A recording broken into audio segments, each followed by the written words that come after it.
एका दादानी मला विचारलं होतं, ह्याला मेंढीपालनाला कमर्शियल लेवलवर करायचं असेल तर काय करायचं, म्हणजे खर्च किती येईल. तर मी वैयक्तिक सांगतो, दादा तुम्ही खर्च कराल, सगळं कराल, सगळं काय होईल, पण तुमचं जर विक्री व्यवस्थापन चुकलं तर तुम्ही कमर्शियल लेवलला जे काय केलेलं आहे ते तोट्यामध्ये जाणार.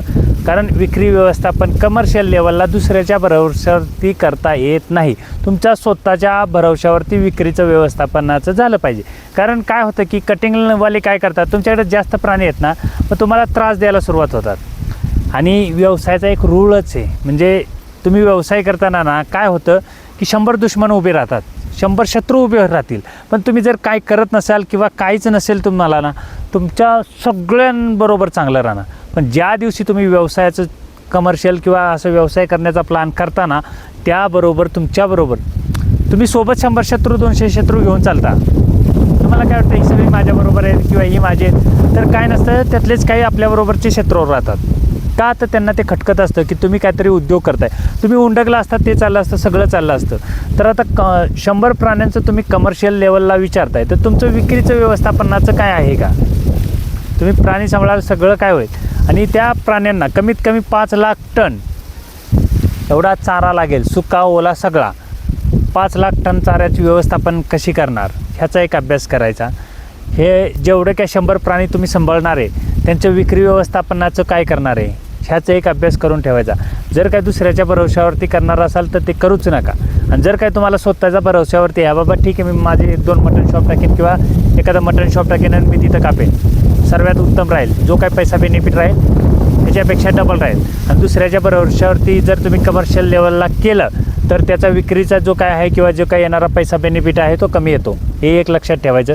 आणि आता तुम्ही म्हणाल की ह्या सगळ्यांचं शेडचं वगैरे किती लागेल, तर शेड तुम्हाला ग्राउंडला 100 प्राण्यांसाठी करताच येणार नाही. कारण ग्राउंडला 100 प्राणी जर सांभाळणार असाल तर ती तेवढ्या वजनाच्या ह्याच्यामध्ये येणारच नाही. त्याच्यासाठी तुम्हाला काय करायला लागेल, असं एलिव्हेटेड शेड लागणार आहे. त्या एलिव्हेटेड शेडची कमीत कमी नाही म्हटलं तरी ना, माझ्या माहितीनुसार 60 बाय 30 तरी लागेल किंवा 80 बाय 30 एवढं मोठं शेड लागेल तुम्हाला ह्या सगळ्या प्राण्यांना. आणि प्राणी सांभाळता येतील. चाऱ्याचं जर तुमचं झालंच नियोजन, कारण चारा काही क्वांटिटी कमी नाही आहे, तर चाऱ्याची तेवढी मोठी क्वांटिटी आहे, चेन पण तेवढी फिरवायची आहे तुम्हाला. आणि त्याच्याबरोबर जरी काही हे तुम्ही सर्व गोष्टी केला, चारा आणि ह्या सगळ्या गोष्टींचं जर झालं तुमचं, तर तुमचं विक्री व्यवस्थापन एकदम कडक झालं पाहिजे. नाहीतर विक्री व्यवस्थापन जर काही डगमगायला लागलं तेव्हा तुम्हाला कोणीही मदत करणार नाही, कोणीही त्यांचा फायदा झाल्याशिवाय तुमच्याकडनं घेणार पण नाही. मग अशा प्रमाणात आहे. आणि तुम्ही कमर्शियल लेवलला करायचा विचार करताय, चांगली गोष्ट आहे, पण त्याच्यामध्ये तुम्हाला साम दाम दंड भेद सगळं वापरावं लागतं. व्यवसायामध्ये तुम्ही भावनिक किंवा ह्या सगळ्या गोष्टी अजिबात करू शकत नाही. का तर व्यवसायामध्ये कॉम्पिटिशन असतं, विरोधक असतात, स्पर्धक असतात, सगळे काय असतात.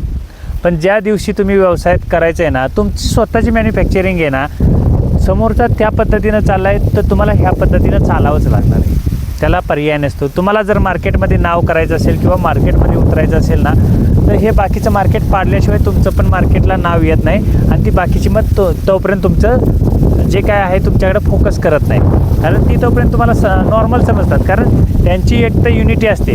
तुम्ही जरी किती जरी म्हणला की नाही मी डायरेक्ट आज बाजारात जाईन आणि उभा राहील, तर ते तुम्हाला बाजारात पण उभं राहून देणार नाहीत. एक तर पोलीस प्रशासनाकडून त्रास होईल, कारण ह्यांची युनिटी असते ती पोलीस प्रशासनाबरोबर अटॅच असतं. आणि एकटाच काय करायला गेला तर तुम्हाला अजून साऱ्या गोष्टी राहतात. मग तेव्हा कमर्शियल लेवलला करताना आणि 100 प्राणी आणायचे कुठून, हा पण एक सगळ्यात मोठा मुद्दा आहे की एक टाईममध्ये तुम्हाला जर 100 प्राणी करायचे असतील तर तेवढे प्राणी येणार पण नाहीत. आणि मग जर घरापासून म्हणजे तुमचे वैयक्तिक 100 प्राणी करायचे असतील तर किती दिवस लागतील, कमीत कमी 4-5 वर्ष लागतील. जरी 10-15 माद्या जरी सुरुवातीला घेतल्या तुम्ही आणि एकही जर पिल्लं विकलं नाही, फक्त नर विकलेत ना, तरी 3-4 वर्ष त्या सर्व गोष्टीला लागतील. 100 प्राणी व्हायला 3-4 वर्ष लागतील. मग तोपर्यंत तुमचं आर्थिक गणित जे काय आहे, तुमचं आर्थिक जे नियोजन आहे, म्हणजे 3-4 वर्ष ह्या प्राण्यांचा जो काय चारा आहे त्याचं नियोजन, जे काय शेडचं मेंटेनन्स, म्हणजे त्या प्राण्यांचं खुराक बिराक, ह्या सगळ्या गोष्टींचा तुम्हाला 3-4 वर्ष स्वतःच्या खिशातनं पैसा घालायचा आहे.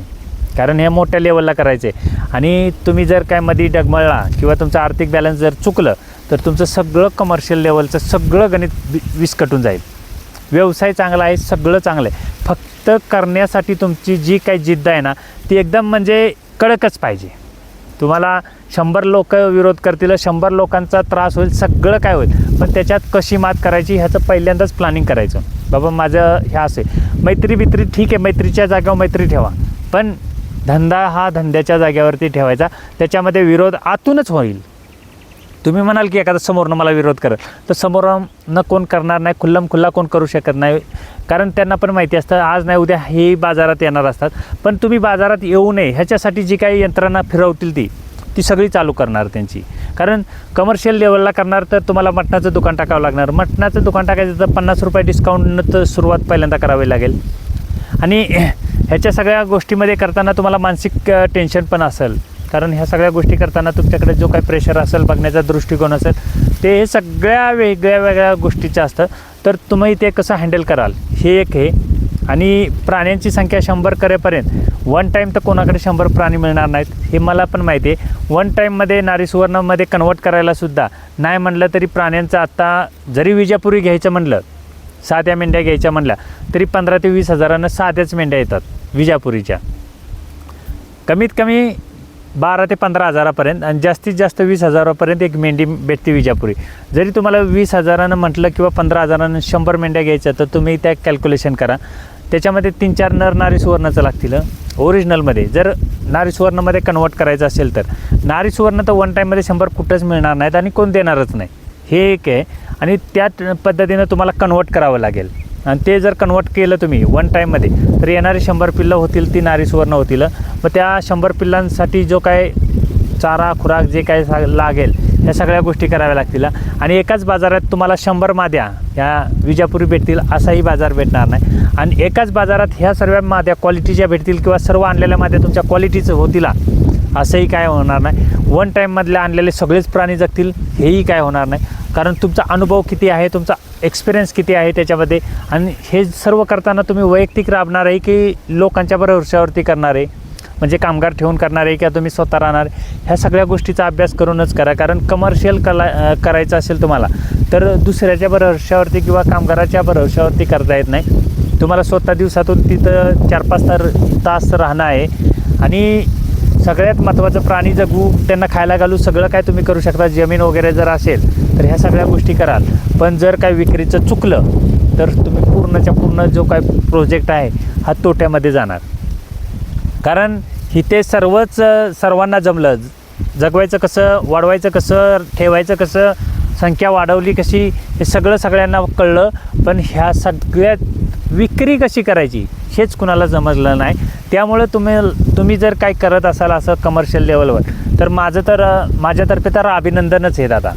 पण विक्री व्यवस्थापनाचं तेवढं मोठं टार्गेट पण पाहिजे की होणारी जेवढी काही पिल्लं आहेत किंवा जे काय आहे मी एक तर स्वतः कटिंग करीन या तर माझं स्वतःचं वैयक्तिक काहीतरी हॉटेल वगैरे असेल, अशा टाईपमध्ये नियोजन करावं लागेल. तुम्ही म्हणाल की मी कटिंगला एखाद्याला देईन तर कटिंगवालासुद्धा त्याचे 3-4 हजार रुपये ठेवल्याशिवाय तो तुमची प्राणी नेणार नाही. कारण त्यांना माहिती आहे तुम्ही अडचणीत आहे, ते अडचणीत नाही. ते दुसरीकडनं कुठून तरी घेतील किंवा मग अजून तिसऱ्याकडनं कुठून तरी घेतील. कारण त्यांना माहिती आहे की मला जिथं स्वस्त भेटेल आणि जेवढ्या स्वस्तात भेटेल तिथंच मी उचलणार आहे. तर काही लोक म्हणतात की डिस्काउंट देऊन आणि गर्दी करून काय होत नसतं. अरे पण तुम्ही व्यापारी वर्गामध्ये जाऊन बघा ना, डिस्काउंट तर कोण देत नाही, पण जेवढ्या कमी रेटमध्ये त्यांना भेटेल, जेवढं त्यांना फायदा होईल त्या रेटमध्ये ते घेतात ना. आणि मग आपल्यासारखे शेतकरी काय करणार, जाहिरात करणार, आम्ही डिस्काउंट देणार नाही, आम्ही हे करणार नाही. अरे पण ॲक्च्युअल बाजारभाव काय चालला आहे त्या पद्धतीनं चालावं लागेल तुम्हालासुद्धा. आता काही लोक 1000 रुपये किलोनं देतात, त्यांच्याकडनं घेतलं 1000 रुपये किलोनं की चांगलं असतं. आणि तसलंच माझ्यासारख्याकडनं 400-450 किलोनं जर एखाद्याला म्हटलं की त्याचं मन एकदम असं होतं की नाही 450 म्हणजे काय. पण जेव्हा त्याची विकण्याची व्यवस्था तेव्हा 1000 रुपयाचं आणतात की, पण जेव्हा त्यांच्याकडची विक्री होत नाही ना तेव्हा त्यांना कळतं की मी 1000 रुपयाचं घेतलं असतं की 450चं घेतलेलं चांगलं असतं. कारण ते डिस्काउंटच्या वापराने हे असे स्टेटस लावलेलं त्यांना एकदम हे होऊन जातं. म्हणजे त्यांचं असं वाटतं की नाही ते 1000 रुपये किलोचं आहे म्हटल्यानंतर चांगल्या पद्धतीत. अरे पण त्यापेक्षा तुम्ही बाजार मार्केटमध्ये काय चाललं आहे ह्याचा अभ्यास करा. कारण 100 मेंढ्या किंवा 100 प्राणी सांभाळणे आणि त्या पद्धतीचं नियोजन करणे हे सर्वात मोठी गोष्ट अवघड आहे. पण जर तुम्ही करणार असाल तुमच्याकडे चाऱ्याचं व्यवस्थापन किंवा पैशाचं मॅनेजमेंट तेवढं जर 3-4 वर्षाचं होणार असेल तर ह्या गोष्टी करायला पण चांगल्या आहेत. पण विक्री व्यवस्थापन ही दुसऱ्याच्या भरवशावरती न करता तुमच्या भरवशावरती स्वतःच्या करावे लागेल. आणि तुम्ही जर काय कुठे अडकला किंवा तुमचं काय अडचण असेल तर तुम्ही हा प्लॉट बघू शकताय मक्याचा. हे अडचणीचा परिणाम झालेला आहे. पूर्ण मक्याचा प्लॉट वाळलेला आहे. मुरघास केला असता पण पाणी दिलं असतं. ह्या सगळ्या गोष्टी करायच्या राहून गेल्या कारण मी आजारी होतो. आणि मग अशा गोष्टीमध्ये तुमचं कोणतरी हे म्हणजे जे काही चक्र आहे हे चालवणारं कोणतरी पाहिजे. कारण मी हॉस्पिटलला, माझी मिसेस हॉस्पिटलला, आणि ह्याला काय करायचं आणि ह्याला काय द्यायचं हे कुणाला माहीत नाही. मग हे कोण करणार? पण तसं तुम्हाला सगळं काय जे काय नियोजन करायचं आहे ते तुम्हाला वैयक्तिक करावं लागेल. मागे देखरेख करणारी माणसं थोडी तरी पाहिजेत. 1-2 माणसं देखरेख करायला असतील. कामगार जास्त ठेवायचेच नाहीत. एलिव्हेटेड शेड करणे, चारा व्यवस्थापन एकदम क्वालिटी, म्हणजे मशनीच ही आता माझ्याकडे 2D आहे ना, तुम्ही 15D घ्या. 2 ते 3 दिवसात म्हणजे जो काही चारा करायचा आहे, समजा आता तुमच्याकडं 10-20 एकर तर क्षेत्र लागेल एवढा चारा बनवायला. कारण काय आहे, साधा चारा बनवायचा नाही. 10-20 एकर क्षेत्राला तुम्हाला डायरेक्ट जर मेगास्वीटचा मुरघास केला, मेथी घास, दशरथ घास हे सगळं लावायचंच नाहीत घास तुम्ही. कारण एवढ्या प्राण्यांचं नियोजन करायला हे घास कापणं म्हणजे खायचं काम नाही. तर तुम्ही मेगास्वीट लावा, तुतीचा एखादा प्लॉट लावा, मक्कासारखं कंटेन करा.